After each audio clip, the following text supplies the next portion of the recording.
Mishmin Tuhis, Kanrakat, Kanyon Coyotewoman.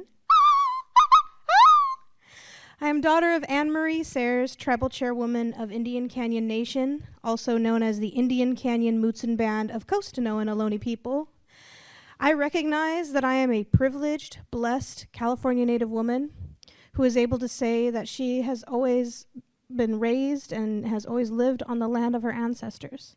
I could say that my umbilical cord is buried on the land, where my mother's umbilical cord is buried on the land where my grandmother's grandmother's grandmother's grandmother's grandmothers have always been from.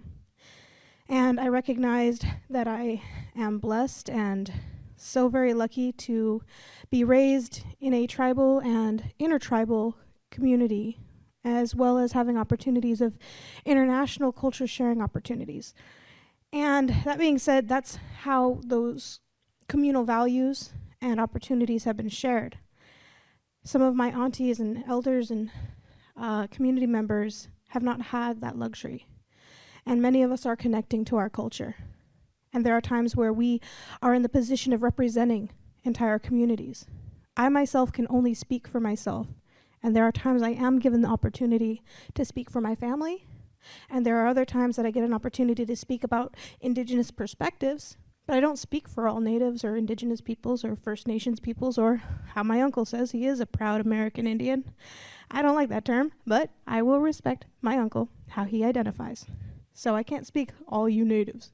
And so with that, in recognizing that privilege, I also try and say that I will do what I can, when I can, where I can, however I can, for as long as I can, to honor truth and history, to honor my ancestors, to respect my elders, and to be a good ancestor in training, which is not a very sustainable model in today's capitalistic world. Not at all. So you are looking at the co-founder of Kanyon Konsulting L.L.C. The other co-founder, Scott Torito, is a third-generation Sicilian San Franciscan, and he had an amazing, intense opportunity to work with me before we started Kanyon Consulting. And he recognized the struggle. And he has over 30 years in all of in a lot of industries. It's very capitalistic, very resource extractive, very entitled. And I'm really glad that he got to meet me, because there were times where he would pitch an idea that was totally wrong, like, oh, you could do this and do that. And it's just like, that's not okay to do. And having that intense conditioning with me, he now is a very strong advocate and ally, where he defaults to the Indigenous peoples of the territory wherever he's at. That he also knows the system of which he's able to attempt to flip the script or hold those norms as an avenue to be advantageous of the message that he holds true in acknowledging Indigenous peoples and the perspectives that are rarely shared.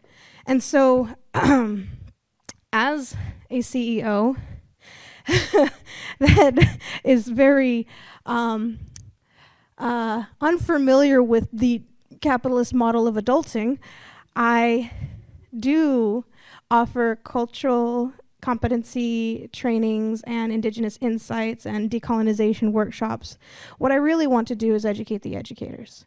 Because when we think about the messaging that comes across, even though today you met a few California natives and heard someone who writes amazing books talking about the importance of Indigenous perspectives, there are still people out there who don't even think we exist. And there are times where we're constantly just spending time and spinning our wheels just saying we do exist. And it's the standard. It's Western settler colonial narratives that is not respecting or regarding Indigenous perspectives. Now, if we bring Indigenous pedagogies into any venue, any teaching system, not just social studies, not just history classes, when we bring Indigenous teachings to any circle, you can find ways that it ties in, from language revitalization or connection to language, like, oh wow, there's a different perspective just by the way we speak. Respect for other cultures, humbling ourselves. Like when we think there are over 8 languages just in the Bay Area alone. Do you think we walked around, especially outside of our own territory, saying, "Speak my language"? Probably not. We follow a common protocol or an etiquette today when we want to borrow a cup of sugar from our neighbor. Do we walk right into their kitchen? Or do we do something? We knock on a door, right? And then we seek a consensual interaction with our neighbor. Seek permission to talk to them and then find out, hey, you got some sugar? And then find a way to interact. Indigenous peoples have always been doing that. Do you know about upcycle, recycle, reuse, reduce? We act like that's a new message. Indigenous peoples have been doing that the whole time. As he said, we use everything. We only take what's necessary. Do you think that if people had an integral relationship with the way they harvest or know about where their food comes from or what's going into it, or like, let's say, acorns. I love acorn soup and I love acorn mush. And so I know that that's a labor-intensive task. So if you watched your aunties or your family members harvest and collect and process all of that acorn, do you think, knowing that, empathetically connecting with that you would probably fill your plate up like we do at Hometown Buffet? Take a couple of scoops and throw it away? No, probably not. And so I am also lucky enough to say that as an Indigenous person, I'm a full-time Indigenous woman, which does not help me, especially coming towards retirement. Yeah. And with that, talking about climate change, talking about disruption to our ecosystems, I'm deeply involved and connected to the earth. I'm very rooted. My mother told me that if I didn't want to continue the legacy of the canyon, that I did have the freedom to do whatever I wanted. Like, I can go become a botanist in Brazil or wander off and not have to have the responsibility. Yeah, no, that's not, I can't. I can't, like, she gave me the choice as if it really is an option. However, it's not. And I need to memorize the words. But Anuko, a cousin from over in Hawaii, told me 2 words, and I can't remember them right now. But one means responsibility, and the other is the burden. Yes, thank you. So the responsibility and the burden, and it's like the chosen burden, the burden of responsibility, the need for that, and the expectation of that, and the task from that. And it's so true when you think about the motivation of Indigenous peoples. Like, even though we can have skills in every other area, there's still a motivation that's very communal. And when my mother explains about ceremony, that when you have like a new age lodge, a lot of it's about self-empowerment, self-connection, selfish. And when you think about traditional, at least along the lines of an Indigenous lens, it's about communal altruism and interconnectedness. Prayers for the family, prayers for the earth, prayers outward, because we know giving, there's things that will go full circle. It's not giving to get, but it's just giving, because when that comes full circle, it is meant to be. And there's a difference there. It's really hard to explain these things because a lot of people love to tokenize natives. We love to romanticize Indigenous wisdoms and knowledges. I have fellow Indigenous relatives who do that too, profiting off of this stuff, and it's really disgusting. It's spiritually grungy. And I'm trying to fight that. So when it comes to talking about these things and raising awareness around these things, it's a challenge. Because, like, when I was 5 years old, I went to school. And my mom told this story, and I always hated it, and here I am telling it. So I went to school. Little boy said, and I was telling him I'm a proud Native American. If you're Indian, you're dead. Wow, right? I couldn't handle it. I went home crying. I didn't know how to deal. As an adult, I think about it all the time. Part of that is probably why I started this journey. But also that, okay, that was probably not the healthiest behavior a young boy can project towards someone. But who's responsible? Was it the parent, the education system, the teachers? And recently, I did a consultation of a curriculum review with the park system. And I visited one of their field trips. And field trip had about 60 students. And one of the rangers introduced Ranger 1 and Ranger 2 and said, and we have Kanyon, who is a local Southern Ohlone. She is a Mutsun Ohlone woman who will be reviewing how we're talking about her ancestors and talking about how we bring in the history of the land and the knowledge about plants and community and such. And so I was like, cool. So they're like, she wanders around, don't worry, she's not like a stranger. and I said, hi, Kanrakat Kanyon Coyotewoman. I am a Mutsun Ohlone woman, and yeah, they're going to be talking about my ancestors, and I'm making sure that they're talking about accurate things. 10 minutes later, 50% of them went over to a conversation around a desk, park bench. And they said, so we recognize that we're in Ohlone territory. Are there any Ohlone people alive today? 60% of the kids said, no. Hold up, wait a minute. Didn't you just meet me 10 minutes ago? Didn't I just say that I was alive? It's the messaging. It's the messaging. To this day, I go to a gathering called Gathering of Ohlone People. And it used to be called Ohlone Day. Or it's still, some of us still call it Ohlone Days. A woman was beautifully vulnerable to me and said, I barely learned 3 minutes ago. I thought all I needed to know was the word Ohlone and the Ohlone tribe because I learned that they're native to the Bay Area. Up until 3 minutes ago, I didn't know that there were anybody else or any other group. When you learn that the word Ohlone is a misnomer and you think about where the word comes from, it was a single village site, Oholon by San Gregorio. And there are 8 languages, how each of those groups individually identify their own people, their own words. But because that word was documented in a Western colonial narrative and academia, that it was cited. And then it was cited again, and cited again, and cited again, and even had its own evolutionary flow of the word and the spelling. Oljones, olones, alchones, aljon. So when we think about all the documents you've ever read about indigenous peoples, my mother remembers reading something that said the Ohlone people were a lazy people. Kroeber said we didn't exist. There's no such thing as 100% Costanoan or Ohlone person in the Bay. People ask, why aren't you federally recognized? And here I am. This information wasn't given or gifted to me by all of my elders. I've learned pieces from some of my family members. I've learned a lot from allies and educators.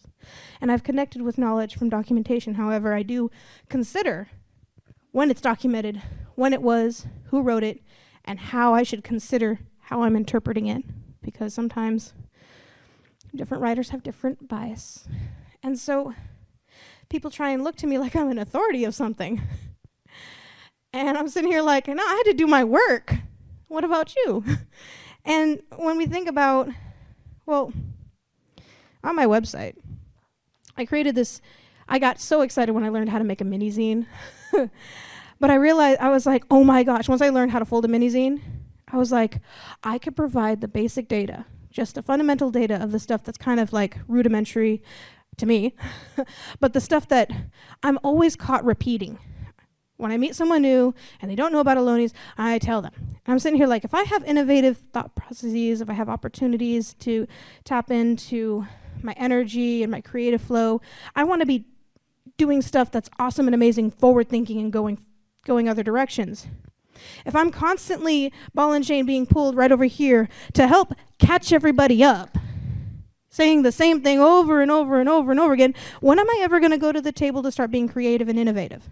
When I'm still educating and helping connect with community members. And so I'm like, fine, I'll create some resources. And so I'm motivated by creating networks and resources. And I have a gazillion ideas. However, I'm neurodivergent.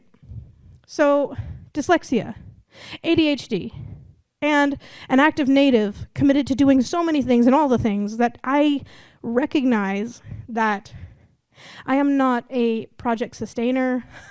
I cannot focus on one thing and fulfill it. And then when people say, oh, you should probably go to class so you can get better at grant writing, or you should probably take that thing over there, I'm like, I don't have very free time as is, but I want to network with people who do. And when it comes to the inquiries that we get as Native peoples, we can be advantageous towards our own personal projects, but a good portion of us rarely ever are. We rarely say, you can help my little organization, or you can help ours. We say, what land are you on? How can you become familiar with the larger struggle at hand? And what do you have that you do want to connect with? Like Karina Gould. She worked with California indigenous women and a few allies and started the Shumi land tax. And she was focused on the Segurate Land Trust.